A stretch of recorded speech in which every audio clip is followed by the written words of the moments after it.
Hello दोस्तों, उम्मीद है कि आप भी कोविड-19 की वैक्सीन बनने का बेसब्री से इंतजार कर रहे होंगे।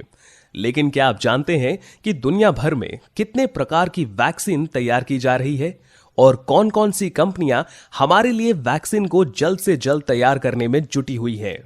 आइए आज की इस वीडियो के द्वारा हम आपको बताएंगे कि कौन-कौन सी मुख्य वैक्सीन निर्माता हैं जो इस दौड़ का हिस्सा हैं और किस-किस तरह की वैक्सीन बनाने में लगे हुए हैं। University of Oxford. University of Oxford की वैक्सीन शीर्ष दावेदारों में से एक है। इन्होंने ChAdOx1, जो कि एक चिंपैंजी अडीनो वायरस का वेक्टर है, उसका प्रयोग किया है। इस वैक्सीन को नाक के द्वारा दिया जाएगा और इसकी एक खुराक ही मजबूत इम्यून प्रतिक्रिया उत्पन्न कर सकती है। ऑक्सफोर्ड की वैक्सीन की डेवलपमेंट और वितरण के लिए Anglo Swedish company AstraZeneca partnership कर रही है। ऑक्सफोर्ड वैक्सीन के क्लिनिकल ट्रायल फेज 1 में यूके में 1100 स्वस्थ वयस्क स्वयंसेवक शामिल हुए थे। इस अध्ययन में वैक्सीन के प्रभाव और इम्यूनोजेनिसिटी को निर्धारित करने की दिशा में काम किया गया। जून 2020 तक आते आते फेज 2 और फेज 3 के ट्रायल शुरू कर दिए गए, जिसमें तकरीबन 5000 स्वयंसेवक शामिल किए गए। फेज 1 और फेज 2 के ट्रायल में हजारों लोगों ने हिस्सा लिया और यह पाया कि इस टीके ने लगभग 60% रोगियों में बुखार, सिर दर्द, मांसपेशियों में दर्द और इंजेक्शन की जगह पर रिएक्शन सहित अन्य दुष्प्रभावों का कारण बना, लेकिन सभी इससे पूरी तरह से रिकवर भी कर पाए। संभावित वैक्सीन के प्रभाव और इम्यूनोजेनिसिटी का आकलन करने के लिए अमेरिका में फेज 3 के क्लिनिकल ट्रायल शुरू किए गए हैं। ब्रिटेन और ब्राजील, दक्षिण अफ्रीका में चल रहे आखिरी फेज 2 और फेज 3 के ट्रायल के साथ जापान और रूस में होने वाले ट्रायल के साथ साथ क्लिनिकल ट्रायल विश्व स्तर पर चल रहे हैं। ये यूएस में चल रहे फेज 3 के क्लिनिकल ट्रायल के साथ मिलकर विश्व स्तर पर 50,000 प्रतिभागियों पर यह ट्रायल किए जा रहे हैं। केवल इतना ही नहीं, ऑक्सफोर्ड यूनिवर्सिटी एक ऐसी तकनीक भी विकसित कर रही है जिससे असिम्प्टोमिक लोगों की भी पहचान की जा सके। अगर हम क्लिनिकल ट्रायल के नतीजों की बात करें तो यह वैक्सीन अपने तीसरे चरण के अंतिम परीक्षण के आंकड़ों के अनुसार उच्च स्तर की सुरक्षा प्रदान करता है। यह वैक्सीन 90% तक प्रभावित साबित हुई है। वैक्सीन को मौजूदा हेल्थ केयर सिस्टम में आसानी से प्रशासित किया जा सकता है, जिसे फ्रीज तापमान 2 से 8 डिग्री सेल्सियस पर संग्रहित किया जा सकता है और मौजूदा लॉजिस्टिक में वितरित किया जा सकता है। मॉडर्ना ये एक बायोटेक स्टार्टअप है जो mRNA का उपयोग कर कोविड-19 के खिलाफ वैक्सीन तैयार करने में जुटे हुए हैं। वैक्सीन का प्रकार mRNA 1273 है, जो कि एक नोवेल लिपिड नैनोपार्टिकल है, जो कि एक mRNA वैक्सीन है और यह प्राकृतिक संक्रमण को नकल करती है और एक इम्यून प्रक्रिया जनरेट होती है। मॉडर्ना ने हर साल mRNA 1273 के 1 बिलियन टीके बनाने के लिए लोन्जा के साथ पार्टनरशिप भी कर रखी है। शायद आपको जानकर हैरानी होगी कि मॉडर्ना सबसे पहली कंपनी थी जिसने अपने वैक्सीन के ट्रायल इंसानों पर शुरू किए।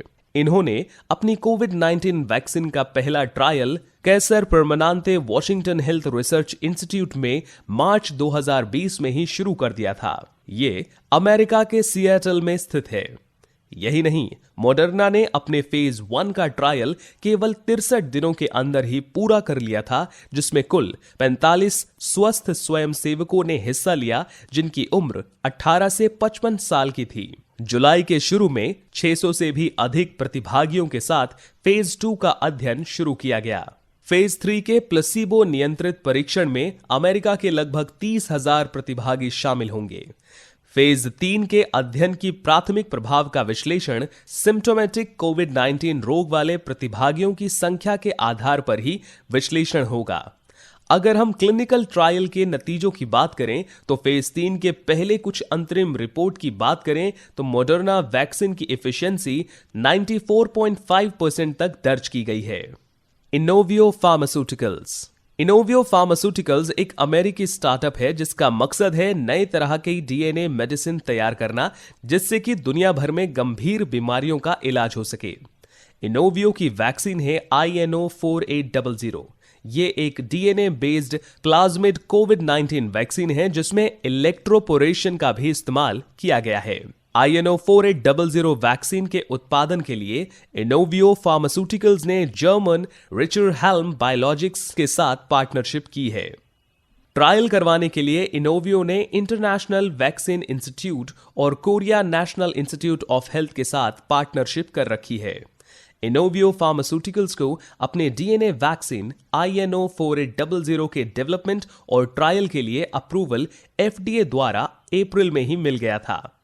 फेज 1 का ट्रायल काफी समय पहले ही शुरू हो चुके थे और इसमें INO-4800 वैक्सीन की इम्यूनोजेनिसिटी और सेफ्टी का आकलन किया गया। फेज 2 के ट्रायल भी चाइना और दक्षिण कोरिया में चल रहे हैं। कंसीनो बायोलॉजिक्स। कंसीनो एक बायोटेक कंपनी है जो वैक्सीन अनुसंधान और विकास के लिए समर्पित है। यह वैक्सीन उत्पादन के वैश्विक दौड़ में प्रमुख दावेदारों में से एक है। कंसीनो बायोलॉजिक्स को बीजिंग में चीन की सरकार ने अपने कोविड-19 वैक्सीन के लिए पहले पेटेंट की मंजूरी दे दी है, जिसे AD5-nCoV के नाम से जाना जाता है। यह वैक्सीन एक non replicating adeno virus type 5 vector पर आधारित है। कंसीनो बायोलॉजिक्स सरकार समर्पित academy of military medical sciences, institute of biotechnology और चाइना के PLA के साथ पार्टनरशिप में है। कनाडाज प्रिसीजन नैनो सिस्टम्स ने भी इनके साथ गठबंधन किया था, लेकिन 27 अगस्त को इस गठबंधन से वो पीछे हट गए। इनके फेज 1 के क्लिनिकल ट्रायल में 18 से 60 वर्ष के लोगों पर वैक्सीन का प्रभाव और गुणवत्ता को परखा गया। वर्तमान में वुहान में फेज 1 के द्वितीय क्लिनिकल ट्रायल चल रहे हैं और 500 स्वस्थ प्रतिभागियों को लिया गया, जिन पर यह ट्रायल किया जाएगा। 18 वर्ष और इससे अधिक आयु के स्वस्थ वयस्कों में वैक्सीन का प्रभाव और इम्यूनोजेनिसिटी का मूल्यांकन करने के लिए सितंबर में फेज 3 के ट्रायल शुरू हो गए हैं। ट्रायल में 40,000 से ज्यादा प्रतिभागी भाग ले रहे हैं। सिनोवैक भी इस दौड़ में एक और कंपनी है जिसकी वैक्सीन का नाम है पिकोवैक और ये उपयोग कर रही है प्यूरिफाइड इनएक्टिवेटेड SARS-CoV-2 को। आसान शब्दों में कहें तो ये SARS-CoV-2 वायरस को निष्क्रिय करके प्यूरिफाई करते हैं और उसको ही बॉडी में इंजेक्ट करते हैं। चीन में कई प्रमुख अकादमिक अनुसंधान संस्थानों के साथ ये कोलैबोरेट कर रहे हैं। फेज 1 के क्लिनिकल ट्रायल एक randomised double blinded placebo control study थी और इसको कोविड-19 वैक्सीन के अहम प्रतियोगी के तौर पर देखा जा रहा है। फेज 2 के क्लिनिकल ट्रायल के लिए भी चाइनाज नेशनल मेडिकल प्रोडक्ट्स ने अप्रूवल दे दिया है। इसमें तकरीबन 1000 लोगों ने भाग लिया है।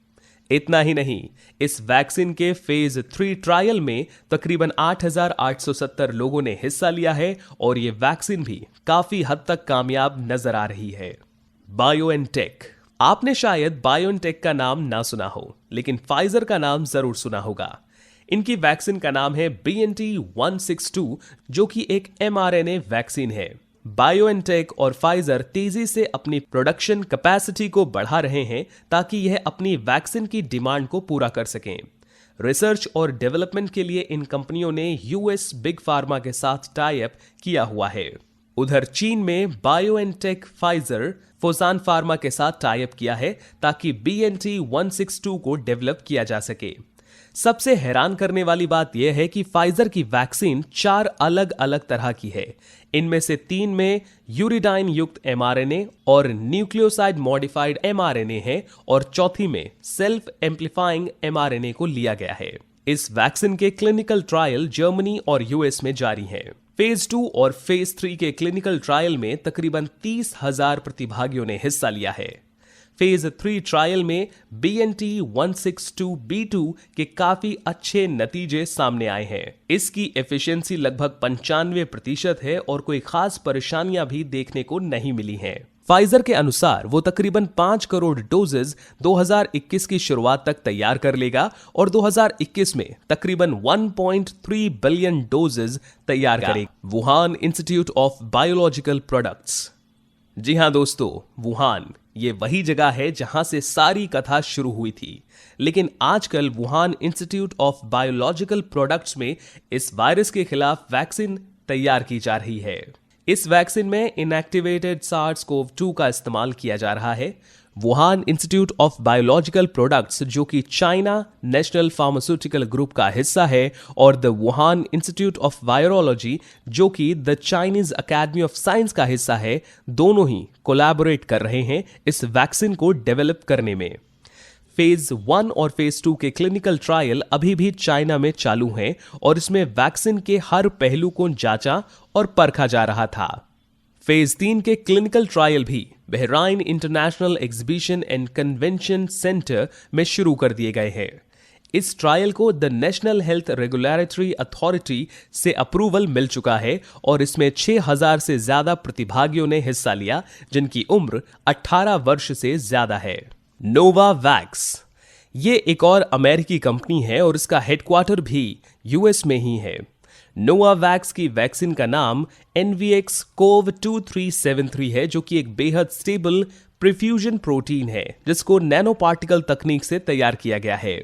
नोवावैक्स एक US based biologics contract development manufacturing organisation के साथ कोलैबोरेट कर रही है, जो कि NVX-CoV2373 वैक्सीन के 10 मिलियन से भी ज्यादा डोजेज तैयार कर रही है। फेज 1 क्लिनिकल ट्रायल एक randomised observer blinded placebo control trial था, जिससे NVX-CoV2373 की इम्यूनोजेनिसिटी और प्रभाव का निरीक्षण किया गया। फेज 2 के ट्रायल की भी जल्द शुरुआत करने की आशंका जताई जा रही है और इसके ट्रायल दुनिया भर में जल्द ही शुरू किए जाएंगे। Beijing institute of biological products और सिनोफार्म की भी अप्रोच बहुत मिलती जुलती है, जिसमें वो इनएक्टिव SARS-CoV-2 से वैक्सीन तैयार कर रहे हैं, जो इस प्रकार से डिजाइन किया गया है कि इंसान के शरीर में इंजेक्ट होते ही एक इम्यून रिस्पॉन्स को ट्रिगर करता है। Beijing institute of biological products, जो कि चाइना नेशनल बायोटेक ग्रुप को लिमिटेड की एक यूनिट है,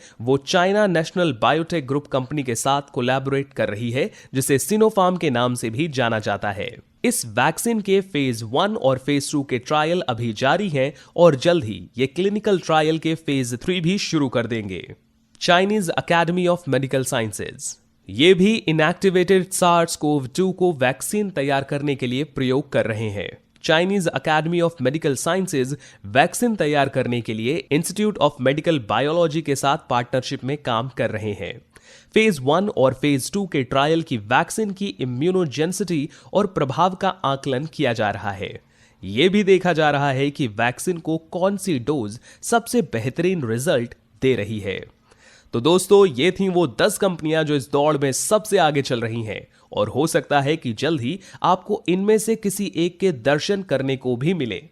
तब तक मास्क लगाकर रखिए और हाथ धोते रहिए, क्योंकि जब तक दवाई नहीं तब तक ढिलाई नहीं।